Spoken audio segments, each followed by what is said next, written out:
तो एक बार और हम बता दे रहे हैं कि अगर हम लोग मेनली देखते हैं कि एल्काइल और एराइल के केस में अगर हम लोग देखें तो एल्काइल क्या हो गया, ज्यादा हो गया किससे, एराइल से। मैंने बताया कि एल्काइल के केस में प्लस आई प्रीडोमिनेट कर गया, जबकि एराइल के केस में जो बेंजीन है वो क्या कर रहा है, विथड्रॉइंग ग्रुप का काम कर रहा है। अगर हम एल्काइल में केवल बात कर रहे हैं और वो भी कौन सा फेज ले रहे हैं, गैसियस, तो गैसियस फेज में हम हमेशा बता रहे हैं कि 3 degree amine more basic than 2 degree amine more basic than 1 degree more basic than ammonia.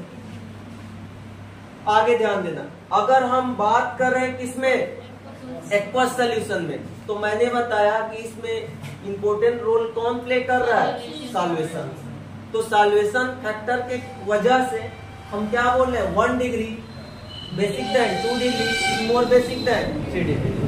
जितना छोटा केटायन उतना ज्यादा सॉल्वेशन, उतना ज्यादा स्टेबिलिटी, उतना ज्यादा बेसिसिटी।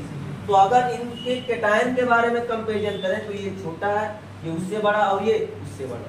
यहाँ पे सॉल्यूशन ज्यादा है, यहाँ पे सॉल्यूशन कम है और यहाँ पे सबसे कम है। तो ये तो हम लोग नॉर्मली देखे, तो यहाँ पे हम लोग देख रहे हैं कि एक्वस सॉल्यूशन में 3 फैक्टर रोल प्ले कर रहा है, इंडक्टिव, दूसरा सॉल्वेशन और तीसरा इनहिंड्रेंस, स्टेरिक इनहिंड्रेंस। नहीं, रेजोनेंस यहाँ पे नहीं बोला जा रहा है क्योंकि एल्काइल क्लियर है ना। एल्काइल में कहाँ रेजोनेंस, एराइल में लेंगे ना, यहाँ एल्काइल चल रहा है, एराइल में लेंगे, यहाँ तो सब हम एल्काइल ले रहे हैं। क्या चीज, स्टेबिलिटी, अगर वहां पे स्टेबिलिटी यहाँ पे पॉजिटिव चार्ज की बोल रहा है, अगर पॉजिटिव चार्ज की बढ़ रही है तो बेसिसिटी बढ़ेगी, लेकिन अगर लोन पेयर स्टेबल हो रहा है तो वहां पे घटेगी।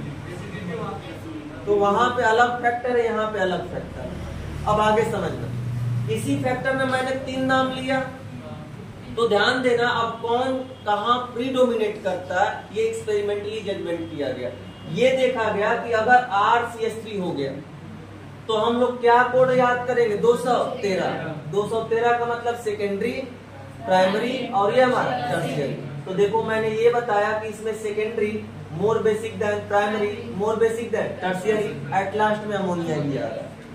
यहाँ पे R अगर C2H5 हो गया तो 231, मतलब secondary amine is more basic than tertiary amine is more basic than primary amine is more basic than ammonia. तो इस तरह से क्या हमारा था, बेसिसिटी।